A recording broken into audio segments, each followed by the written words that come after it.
Chinese economy collapses at unimaginable speed. CCP targets people's savings as time runs out. Li Qiang's ultra-simplified 700-word government report sparks backlash, trends on hot search. Proposal to lower legal marriage age to 18 sparks surge in online interest. Netherlands' closure of Chongqing Consulate just the start? Experts warn of CCP's gradual global isolation. It's all covered in today's China Truths. Chinese economy collapses at unimaginable speed. CCP targets people's savings as time runs out. Following the housing market downturn, China's debt situation has escalated to a perilous point. In an attempt to mitigate this crisis, the Chinese Communist Party has rolled out new policies. However, these measures come with a significant risk: the possibility of individuals' savings being wiped out at any moment. Economist He Jianbing echoed the People's Bank of China's recent directive on March 4 via social media, a notice concerning the promotion of counter-business in the interbank bond market. This initiative aims at bolstering bond market growth by encouraging major banks to facilitate counter-bond transactions, making it easier to purchase bonds directly at bank counters. The central bank underscored in the notice that investing in bonds at counters could seamlessly transform savings into bond investments, thereby enhancing residents' income from property. Mr. He cautioned Chinese savers, highlighting that following Guizhou's criminalization of debt, the central bank is now vigorously promoting the conversion of savings into debt. He warned depositors to be vigilant about their savings potentially turning into local government debt. Amidst this ground-shaking news, social media is abuzz with comments like, "The central bank is now targeting depositors with dubious intentions, urging them through bank counters to channel their savings into government bonds." Cities like Tianjin, burdened with debt of 500%, pose a high risk of investors not retrieving their principal and interest upon bond maturity. Deposits may be directly converted into government bonds behind the scenes in the future. You thought keeping your money in the bank was a safe bet for at least a minimum safeguard, didn't you? The central bank now intends to turn those savings into bond investments to boost your property income. Touched? This plan, conceived over a decade ago, is finally coming to fruition, with implementation starting from May 1 this year. Benefits seem to bypass me, and what hits me is hardly beneficial.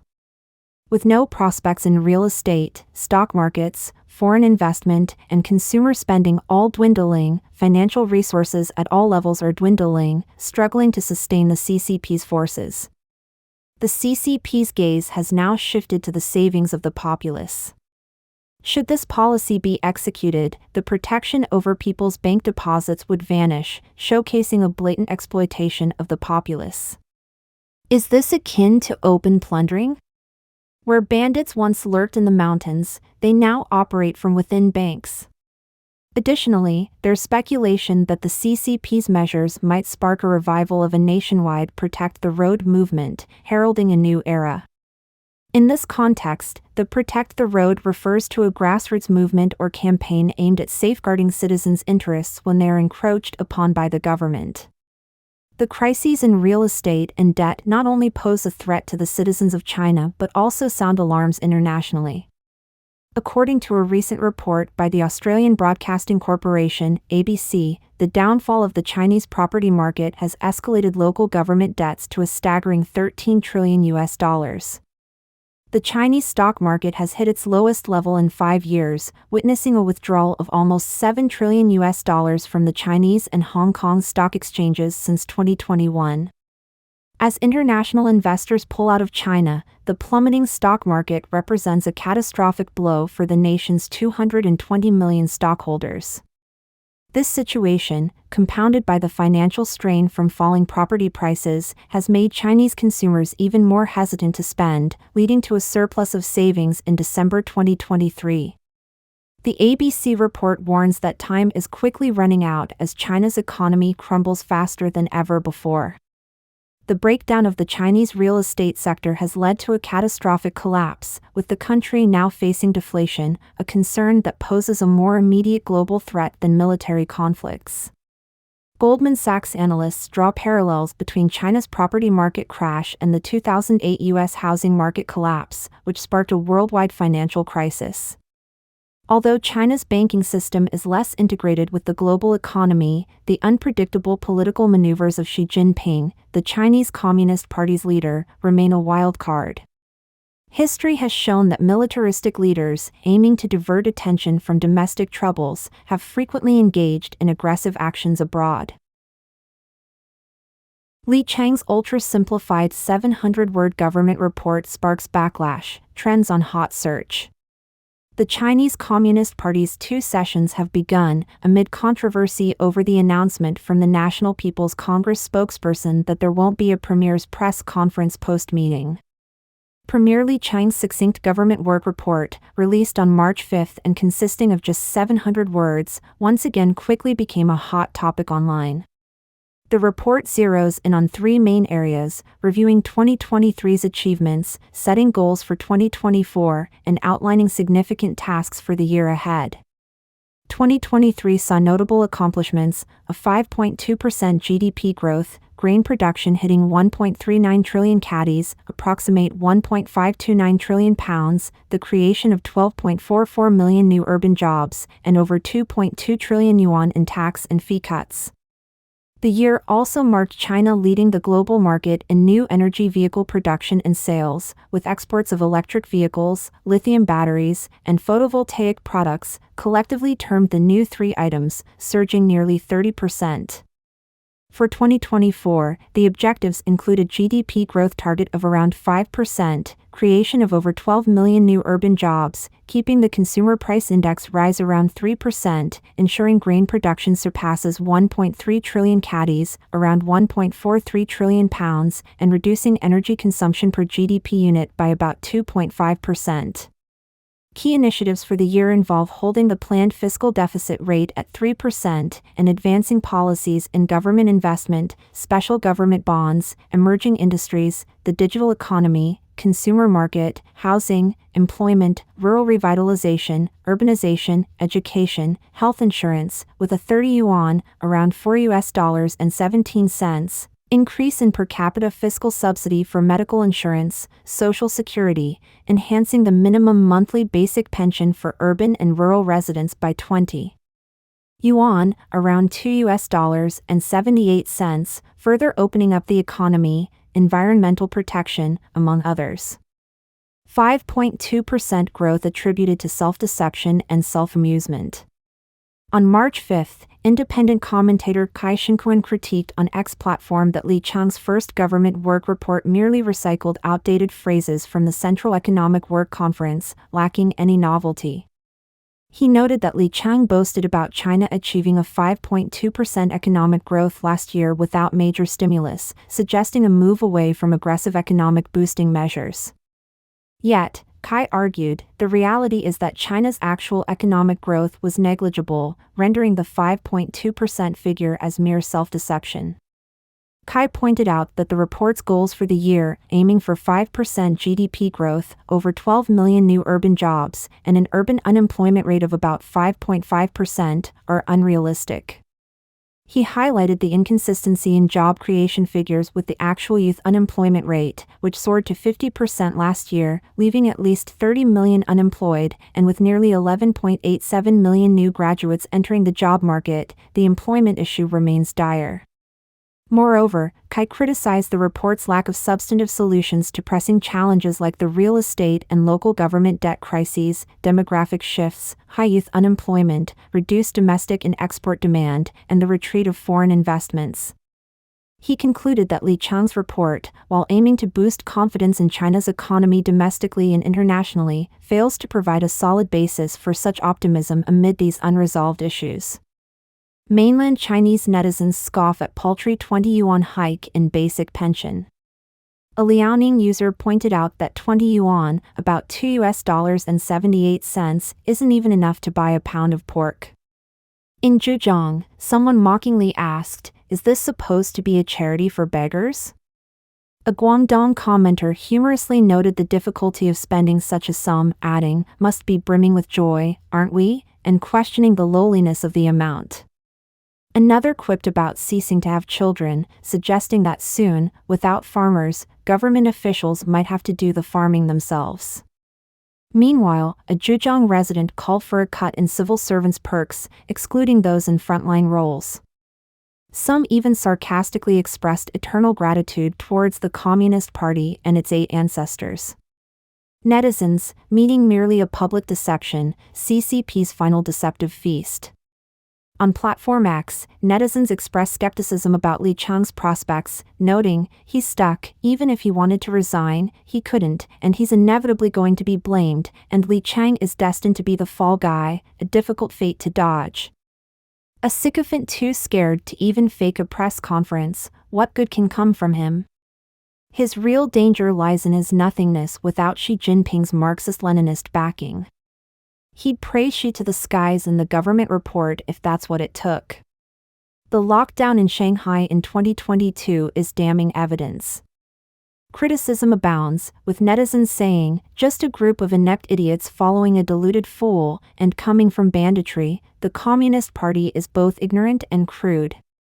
3 years of daily COVID testing has bled public health funds dry, showcasing the party's utter hopelessness. Forget about 5%, claiming 500% would be just as believable, all talk, no substance or actionable policies, just a bunch of empty vessels.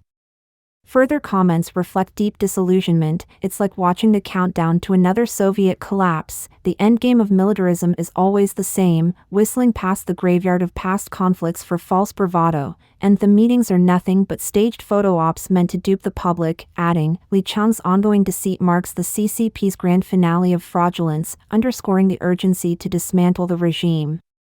Is Li Qiang setting a trap for Xi Jinping? In his work report, Li Qiang commenced with a strong endorsement of Xi Jinping.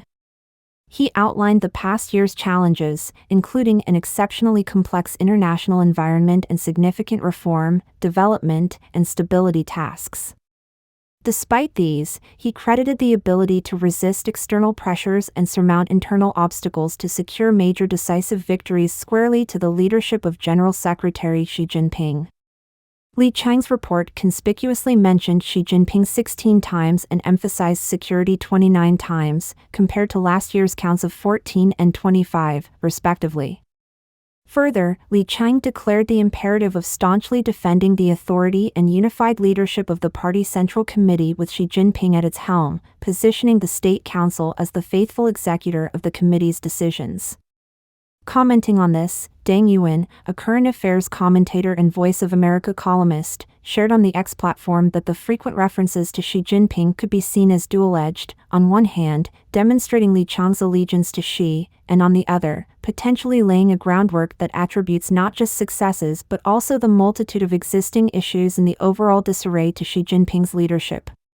The Laoman channel on X opined that given the grim economic scenario, the Prime Minister is in a position where making any public statement is fraught with risk of blame, leaving silence as the only viable strategy. Mr. Ding, a commentator on current affairs, remarked to Radio Free Asia, the Li Qiang's report, "There's nothing new here, it's just a rerun of previous performances." Not convening the National People's Congress session isn't an option, but even convening it doesn't help. What can they really say in these meetings? If the report is too predictable and stable, it just shows they're still in control, but from what I can see, they've already lost their grip. Proposal to lower legal marriage age to 18 sparks surge in online interest. Jupai News reports that as the two sessions commenced on March 4th, the spotlight turned to debates on demographic structure and fertility strategies. Chinese People's Political Consultative Conference, CPPCC, member and West China Hospital of Sichuan University professor Gan Huatian advocated for more aggressive fertility measures, including the complete removal of birth control policies and recommending the minimum age for marriage be set at 18 for both genders. Additionally, Gan proposed eliminating restrictions on registering births from marriages, ensuring children born outside marriage have equal rights to registration and education, and upholding the fertility rights of single women. He urged for the removal of residency-based restrictions on fertility support, granting migrant workers the same fertility benefits as local residents, among other recommendations. The news has ignited controversy online, quickly becoming a trending topic. A Weibo user questioned the focus on age, pointing out that many opt for marriage in their 30s not due to a lack of desire in their 20s or an aversion to marrying someone who is 18. They highlighted the real issue, the prohibitive cost of marriage. They skeptically asked whether reducing the marriage age to 18 would suddenly make young men able to afford housing, vehicles, and dowries. Critics slammed the idea of pushing high school seniors into marriage, foregoing higher education and their futures, labeling the committee members' logic as staggering. Gan Huatian has sunk to a new low, some said, accusing him of pushing women into early marriages and domestic roles, questioning if his motive was to make women reliant on men or if he harbored personal interests in younger women. Some predicted that divorce rates were anticipated to hit record highs. They reasoned that lowering the marriage age to 18 wouldn't address the core issues, lamenting, "The latest news is demolishing my worldview." According to the National Bureau of Statistics, China's population saw a reduction of 2.08 million in 2023, with the birth rate dropping to its lowest since 1949 at 9.02 million. Voice of America attributes this decline significantly to the decades-long one-child policy, noting that even the policy's end has had limited success in reversing the trend. Netherlands' closure of Chongqing Consulate just the start? Experts warn of CCP's gradual global isolation. The Dutch embassy in China recently took to X platform to announce the shuttering of its consulates within China. This move has led to discussions suggesting the CCP is engaging in a policy of self-isolation. The embassy stated, "The Consulate General in Chongqing has officially closed its doors as of today, March 1, 2024.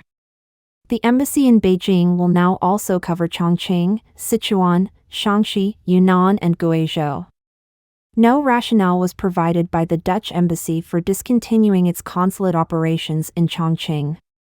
Meanwhile, the Chinese Ministry of Foreign Affairs has acknowledged that it's within every nation's prerogative to open or close its foreign missions, expressing respect for the Netherlands' decision on this matter.